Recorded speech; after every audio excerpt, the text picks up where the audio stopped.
What's going on, everyone? Welcome back. FantasyTeamAdvisors.com, bringing home the bacon, MLB DFS video. We are back with another video. It is Tuesday. It is May 30th. We're not going to beat around the bush. Yesterday's video, awesome. The support you guys give has been amazing. The past, pretty much the entire MLB season, but the past couple of weeks has been huge. 33 comments. We had 75 likes on that video. Again, if you want to win a free week, each video has to get at least 50 likes. If you want to win a free month, if our videos get 100 likes and you leave a comment, you will be chosen randomly, random.org, which is what we're going to do right now. So we're going to randomize it 3 times. The winner will be the person at the top. I'll have you comment on this video and then hit me up on Twitter at advisors_team. So good luck to everybody there. There's 1, there's 2, and the winner of the free week of MLB DFS is E-Money. Congratulations, E-Money. I believe that's the first time I recognize your name as a comment. And you can win every single day, guys. So be a subscriber, like the video. If it gets 50 likes, someone will win a free week. If it gets 100 likes, someone will win a free month. So congratulations, E-Money. Good luck to everyone in the future. So if you don't know what we do here, we go through all of the pitching on the slate. And then we look at some of the bats if we like. We have a bunch of information on the website, FantasyTeamAdvisors.com. You can check that out. A ton of free information there. We also have a $10 a month subscription. It is $10 a month through the All-Star break. And then after the All-Star break, it will go up because we will be adding NFL content. And then we'll just be hitting the ground running mid-July all the way to the beginning of September. So get in there while you can. I'm also super excited about the videos. If the views continue, might start going live on Sunday mornings like we used to, live before lock. So definitely check that out. So that being said, we've got a normal-ish start time on this Tuesday at night, 6:40. It's 5:40, so you've got a couple of games early, and then you got the main first game of the day, Martin Perez versus Alex Faedo, Texas versus Detroit. You got Martin Perez, 62 plate appearances, a 353 batting average against him, 19.4. Kind of curious if that's just him or if that is it's a few players. Miggy, 6 for 14 with 2 doubles. I just don't trust him. I don't trust Jonathan Scope here. 5 for 19, a double and a home run. These you could use for GPP. I don't mind if you use them for GPPs, but I'm still not sold on them. It's kind of what we're looking at. I would be more inclined to kind of want to use Martin Perez a little bit more. Faedo, you can throw him in a tournament, but I just like Texas a little bit more. If I'm taking a team, it would be Texas. Not saying I'm stacking them. Obviously, with our cheat sheet, we'll put that out there. We'll put our home run picks. We'll put lineups to build around too. So if I'm taking a team here, it would be Texas over Detroit, but I'm not saying I would stack either of these. Martin Perez, I'm going to throw him in a lineup. I think both of these pitchers could be tournament pitchers. I think Faedo is probably more contrarian. He'll be way less owned, so you could go that route. Next game, the Padres at the Marlins. Ryan Weathers versus Alcantara. Weathers, 9 plate appearances, hasn't really seen. I don't trust him enough. Marlins have hit lefties quite well this season so far, so that's kind of what I'm looking at. That's kind of where I'd be at in the thought process of this one. I would rather be looking at Alcantara 100% here. Love me some Alcantara. Hopefully you watched yesterday's video. Absolutely loved the Yankees. Loved Aaron Judge. I think he had at least 2 home runs last I checked. Huge. Just huge. So what I'm saying in that is we have been doing really well with our home run picks on our cheat sheet, and that is another thing. So if you want to win a free week possibility, we did have a couple of winners yesterday, or we had at least one winner. Like the video, be subscribed, and tell me who's going to hit a home run and what inning they're going to hit it in. Put the distance traveled just in case we do tie. We had a few winners. You can win for that. You could do that. You could also win with hitting the 50 or 100 likes as well. So in this game, I am taking Alcantara, and I might look at some of the Marlins bats. Obviously, 9 plate appearances, they haven't seen much. It's probably one person, maybe 2. No, it's a few. But yeah, Jorge Soler's been on fire. I love him. Wouldn't be surprised if he hits a home run. Brian De La Cruz has been hitting home runs, and he's been doing really well when we've put him in our lineups. Pretty much any of the righties against Ryan Weathers, I don't mind here. So, hasn't seen very many. It's in Miami, too, so I am all over Alcantara. I'm all over looking at Marlins bats here. And Alcantara, 91 plate appearances, 190 batting average. He's not pitching as well as he did last year, but I still like him there. Cleveland at Baltimore, you got Cal Quantrill versus Kyle Gibson. Quantrill, and if you watched yesterday's video, I said I loved Logan Allen.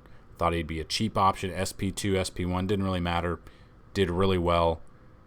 Cal Quantrill, I don't know if I'll use him much. 46 plate appearances, 167 batting average, 10.9 K percentage. Flip side of that, Kyle Gibson, 80 plate appearances, 282 batting average, 15% K. You know, it's okay. I think I might use Gibson here. I think both of these pitchers are tournament-only options. I don't trust either in cash unless you're playing DraftKings, and then you've got either side. No real bats jump out at me at the moment. I know Cedric Mullins is most likely out for Baltimore as he left hurt yesterday. So that's a pretty big bat out of the lineup there. So once the batter trends and the lineups and the Vegas numbers come out, it'll make it more clear. And just, looking at the numbers, Jose Ramirez is always a fantastic option. 12 for 33, 3 doubles and a home run. Don't mind that. Zunino, nothing. Yeah, I mean, there's not a ton that I would like. If I am taking some bats here, probably Ramirez, J-Ram in this one. But I do like both pitchers as tournament options. Brewers at the Blue Jays, Adrian Hauser versus Yusei Kikuchi. Hauser, I'm not taking him. Kikuchi maybe in tournaments, but he's gotten hit really hard more than not. And we've been using him as a target. And we've been stacking against him. And that's worked out pretty well for the most part. So I don't mind if you want to go in that aspect of the game. But I'm probably not taking either of these pitchers at all. Reds at the Red Sox, Ben Lively versus Brian Bello. Again, there's other pitching options out there. Really not taking either of these. 13 plate appearances, 417. I'm assuming it's like a couple players. Yeah, I mean, TJ Friedel, 1 for 3 with a home run. I mean, that's not much. It's 333, 1,000, 1,000. That's why it's up. Still not taking either of these pitchers. Both of these offenses can hit a little bit, but at the same time, the pitching's atrocious. There's just other options there. And when you see the MLB Stadium rankings, you'll see that this ballpark gives up a ton of runs, so I would not trust the pitching. I would look at the bats, and then we're going to have to wait for lineups to come out. And luckily, they'll come out in the mid-afternoon, so we should be pretty good there.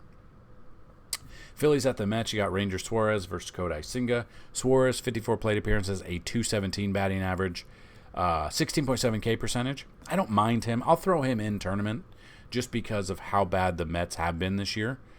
Flip side of that, Senga, never faced him before. I will have some exposure here. I love Senga in both cash and tournaments. I will have some exposure to Ranger Suarez in tournaments only just because of how bad the Mets have been. Royals at the Cardinals, Zach Greinke versus Miles Mikolas. Yesterday's video, I said I absolutely hated Adam Wainwright. I did not like Wainwright in that one. And looking at this, I want to see what he ended up doing. 5 innings, 6 Ks, 3 earned runs, 2 walks. Got the loss. Yeah, I mean, he didn't have a bad game, but I had just a bad feeling. He just hasn't pitched very well this year. Kind of the same thing here. I mean, Greinke, if you've been with us for any amount of time this season, you know stacking against Greinke is kind of the MO. It's worked out in the past. Against the Cardinals, 139 plate appearances, 275 batting average, 23 K percentage. I love Goldie here. I love Arenado. Tommy Edman he's going to be at the bottom of the list. He's going to be usually bats ninth. But, I mean, look. Arenado, 22 for 82, 8 doubles at triple. He doesn't have any home runs, which is kind of crazy. Goldie, 9 for 31, 2 doubles, 3 home runs. So 5 of his 9 hits have been extra base hits. So I love those two. Wilson Contreras is 3 for 4 with 2 home runs. So love him there. Kind of looking at that. And then really depending on who else is out there, that's kind of the 3 I would go with, unless something pops up. Mikolas, 8 plate appearances is nothing. I'll throw Mikolas in a tournament just because it's the Royals, but I don't trust either of these pitchers in cash, and I'm not even going to look at Greinke at all. Rays at the Cubs. This is kind of what I said yesterday's video. FanDuel the night when I put the video out was showing McClanahan, then Taj Bradley came through, and then we had Stroman. I liked Stroman. We talked about that. Cubs won 1-0. Tampa Bay had 1 hit. Stroman, I believe, went 9 innings, right? I think he had a complete game. Yeah, 9 innings, 8 Ks, 1 hit, which is nuts. If I'm taking a pitcher here, it would be McClanahan against the Cubs. I don't trust Kyle Hendricks. Trying to see what Kyle Hendricks... he might have less emotion than Chris Bassett. And if you know what I'm talking about, we've talked about that in the past. I want to see real quick what Hendricks did in his last start off the IL.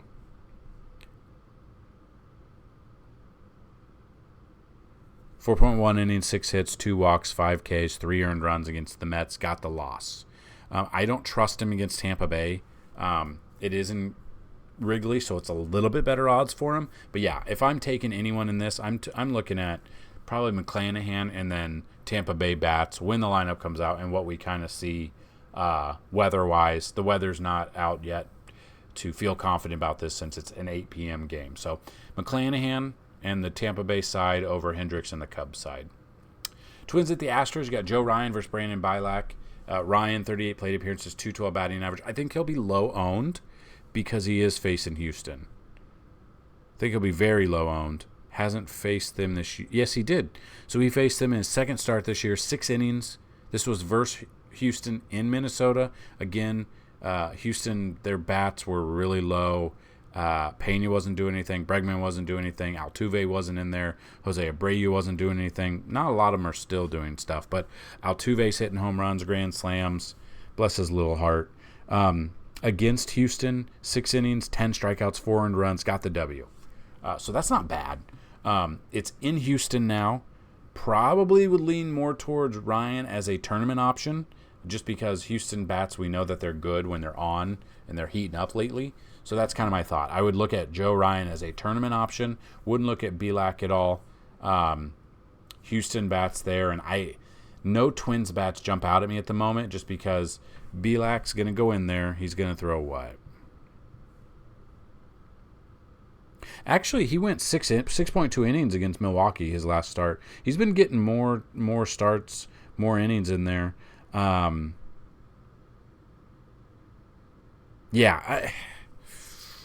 I think maybe both are tournament options.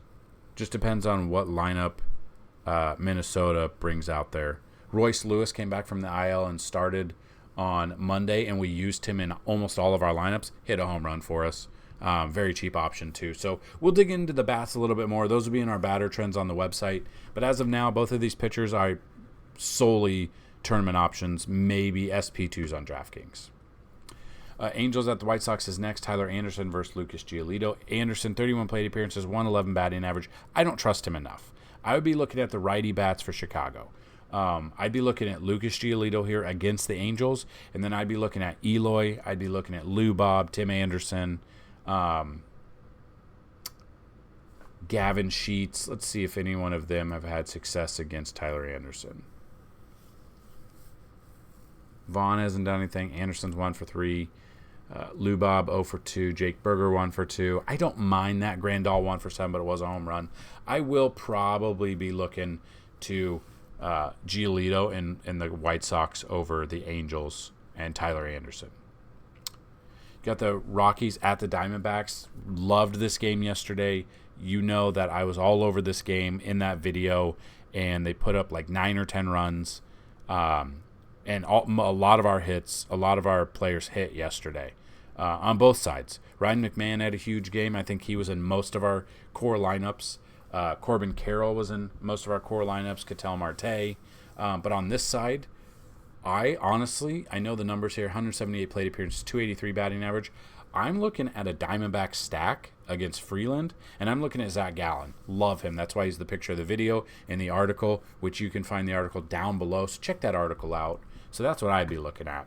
Gallen and then stacking Arizona, depending on what the lineup that is come. So I'd be looking at Lourdes Gurriel Jr., Ketel Marte,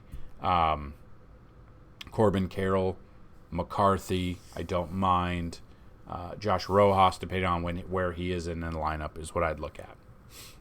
Braves at the Athletics. You got Bryce Elder versus J.P. Sears. You know us. We're looking at Elder against Oakland. In Oakland, I'm taking the pitcher against Oakland. J.P. Sears hasn't seen him much. We used him his last start, and he didn't do too bad, but he's going up against a lot of hard-hitting righties. So I'm looking at the Braves against Sears. I'm looking at Acuna, Ozuna. Not Ozuna. Let's see. Depending on the order, I even like Matt Olson, lefty on lefty. It doesn't really matter to me. Usually he's pretty good when we've taken him, so I don't mind him at all. Probably Acuna. Austin Riley hits lefties well. Albies there. Sean Murphy possibly. Darno if he's in there. Just depending. Kevin Pillar is in there too. So I'd be looking at Atlanta, the bats, depending on the order that comes out. And I'd look at Bryce Elder against J.P. Sears for sure. Yankees at the Mariners. We saw the Yankees do pretty good on Monday. Nestor Cortez versus Logan Gilbert. Cortez, 39 plate appearances, 324 batting average, but 30.8 K percentage. And then Gilbert, 40 plate appearances, 250 batting average. So the Yankees bats that jump out. We were all over Judge yesterday. Loved it. Had 2 home runs at least. Teoscar Hernandez, 4 for 10 with a double. Ty France, 2 for 7. Jared Kelenic. See if Kelenic is in this game. He did go for a ball, one of Judge's home run balls on Monday, and hit his head. So I don't know if he's in. So we'll kind of see if there's any lasting side effects from it. Sam Haggerty, 1 for 2 with a home run. So I don't mind that. But I'm kind of leaning a little bit more towards Cortez for tournaments, just because he's done us pretty well. He's had a couple of rough starts, but other than that, dating back to last year, he's done pretty well. And the Yankees and Judge just love to hit in this ballpark for some reason. And then Logan Gilbert, the Yankees bats that jump out to us here. IKF is only 1 for 10, but he's kind of heating up at the plate. DJ's heating up, 3 for 9 with a double. Judge is 1 for 6 with a double, but, he's got that power. Glaber's heating up, 2 for 5 with a double. Rizzo, if he's in, we'll kind of wait to see. 1 for 2 with a home run. Jake Bauers had a home run yesterday. Willie Calhoun is starting to heat up. It really just will depend on the lineup. Harrison Bader left hurt, so see who slots in to the outfield there. Probably IKF in center field would be my guess, and then someone's got to go to left and then Judge in right. You've got Rizzo. We're still kind of waiting to see if he's going to be in. Got hurt on Sunday, and then did not play on Monday. So looking at that, that's kind of my thought. I don't mind a Yankee stack here. You got the Pirates at the Giants. Oviedo versus John Brebbia. Oviedo, 12 plate appearances. I mean, they don't see each other a ton. 12 plate appearances, 8.3 K percentage, not much. Oviedo against Texas, his last start, 5.2 innings, 2 walks, 5 strikeouts, 3 earned runs, 23 fantasy points. Time before that against Arizona, 7 Ks in 6 innings, 3 walks, 1 earned run, 46 fantasy points. He has not faced San Francisco this year. It's been very up and down, but I don't mind an Oviedo for tournament. Probably won't be using, actually, to be honest with you, both of these pitchers for tournament. Pirates have really come back down to earth. I mean, they were playing way above their means to start the season. They're back to where we thought they were. I believe outside of a couple of games, they have the worst record in baseball. over a certain amount. It was a ridiculous stat how they had the second best record in the National League at one time, and then 1 month later, the worst record either in the National League or in baseball in that same stretch, which is, pretty much what we expected. I don't mind either of these teams in tournaments for pitching. The bats will really depend on the orders that come out, the batter trends that we have on the website, and then weather and the Vegas odds there, which I assume this might be one of the lowest scoring implied run totals for both of these teams. Nationals at the Dodgers is the last game. You got Jake Irvin versus Tony Gonsolin. Irvin's never faced them before. Wouldn't trust him against the Dodgers in LA. And then Gonsolin, 15 plate appearances, 20K percentage, no hits. I will look at him for tournaments. I'm trying to see just to make sure he's getting those innings. Gonsolin is 2 for 1 with a 1.82 ERA, but only 23 strikeouts. He's gone 5 innings in all but his first 2 starts. His strikeouts they're very hit or miss there. So kind of would look at him for tournaments because most likely he'll get if he's in there for 5 innings, he'll get the W with the Dodgers bats behind him. But he needs to get the strikeouts to show up to get us those fantasy points. So that's kind of my thought. So I wouldn't look at Irvin at all. I'd look at Gonsolin and then the bats for the Dodgers. So there you go, everybody. Those are all of the pitching on the slate, some of the bats. If you want to see more, go to FantasyTeamAdvisors.com. This article is down below in the description. Check it out. A good way to support the channel is to sign up with the FTA Plus for $10 a month. Another way is to subscribe to this YouTube page, watch the ads, click on the ads. It's completely free for you, but it does definitely help us out a ton. Sharing these videos help us out.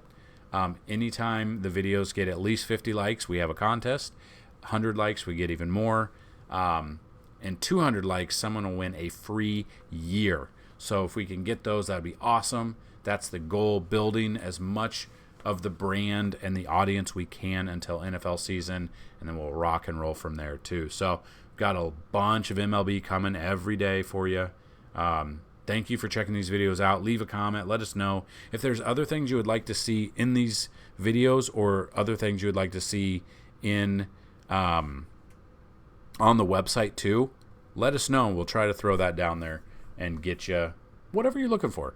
For the DFS 101, it is just kind of jargon right now, but I want to make this a page where, and people have been asking what, kind of games these are, what I'm talking about when I say GPPs, which term stands for Guaranteed Prize Pool. It's tournaments. That's what it is. So these are here. I'm going to do DFS 101. I'm going to do a bunch of videos, how to read the website, how to build lineups and stuff like that.